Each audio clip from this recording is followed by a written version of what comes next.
Hey there, Anton Anderson here. So recently we had in an interview somebody ask us, could you create a roadmap for an advisor regardless of where they're at, whether they're not even licensed yet but just getting into the industry, or they've been licensed and in the industry for 25 years, have a profitable business, but there's something missing. They're not quite really hitting those levels they know they have the potential to hit.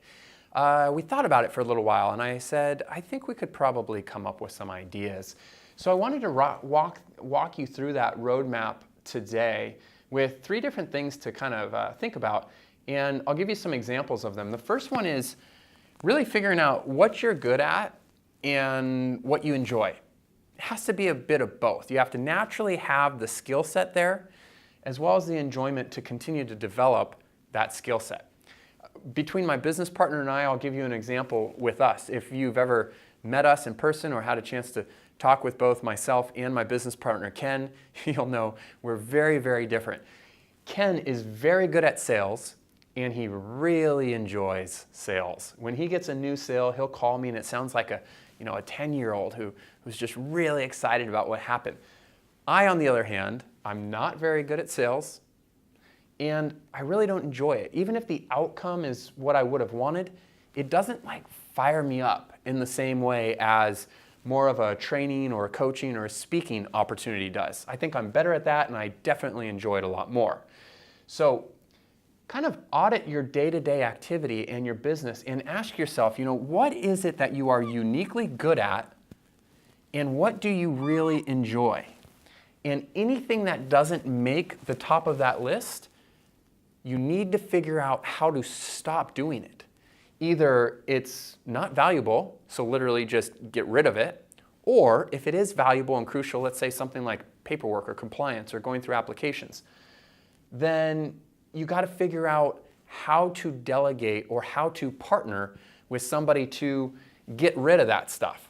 Again, a great example is Ken and I. Without sales, this business wouldn't work. Without training and consulting, this business wouldn't work. So we came together as a partnership and we allow ourselves to focus on what we enjoy.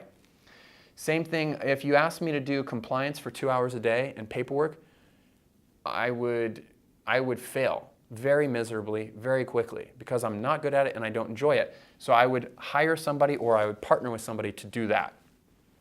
So again, audit your activity, figure out what you're good at and what you enjoy, focus on those things and delegate or partner to get rid of the rest. The second one is around value. A lot of times we are trained to sell a product or to sell a concept, but we don't ask ourselves, how much value is this bringing to the marketplace? How much value is this bringing to a client? The marketplace and clients reward value. How can we bring massive value to our clients? How do we even know what to focus on? And this is the key. We need to ask. For whatever reason, a lot of times people make the assumption that they know what their clients want. That is a terrible assumption. Unless you are your own client, you don't know. So you need to ask. Sit down with some of your best clients. Sit down with some of your strategic relationships and ask them, what value am I bringing you currently?